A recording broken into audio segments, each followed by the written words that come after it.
না মৃত্যুর পরে অ্যাস্টাটিন এই রাউন্ডে কি করতে পারে। আই হোপ এই রাউন্ডে ভালো কিছু করবে, আশা করতেছি আমি, বাট যদি না করতে পারে তাহলে তো জিজি।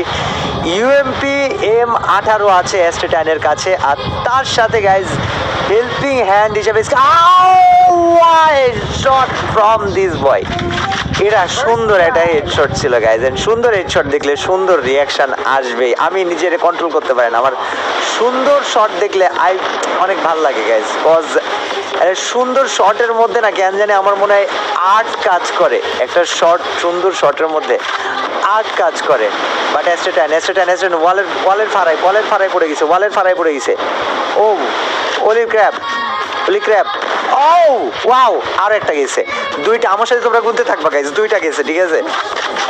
স্কাইলারের বদলে ফুল এইচপি হয়ে গেছে, 1 ভার্সেস 6 এতটুকু দেওয়া যেতেই পারে, কারণ 1 ভার্সেস 6 করতেছে যেহেতু একটু অ্যাডভান্টেজ তাকে দেওয়া উচিত। তারপরে এটা এমন বেশি অ্যাডভান্টেজ, খুব বেশি অ্যাডভান্টেজও না, আমার অ্যাডভান্টেজও না, এটা আমার পার্সোনালি মনে হয়। বাট দেখা যায় গাইজ, কারণ ছয়টা প্লেয়ার একসাথে মারা শুরু করলে না, ওই স্কাইলারের কাজে দেয় না, এমনিই তুমি মরে যাবা যে কোনো মুহূর্তে, যে কোনো মোমেন্টে, ইউ উইল ডাই। পিছনে প্লেয়ার জানে না, আরো একটাকে ডাউন করে দিছে, ও কিন্তু ওয়ান ট্যাপ মারা ট্রাই করতেছে। এটা কি করে? ওর এই রাউন্ডে মেবি নেট নাই। হোয়াট দ্য ফ্রিক এজরাইন পাগল করা কোনো খেলা দেখতে পারবো কিনা আমি জানি না, বাট আই হোপ এখানে প্লেয়ার ওর ঘরের মধ্যে ওকে ডাউন করতে পারছে। নাইস ওয়ান, লাস্ট 1 ভার্সেস 1 এজরাইন 1 ভার্সেস 1।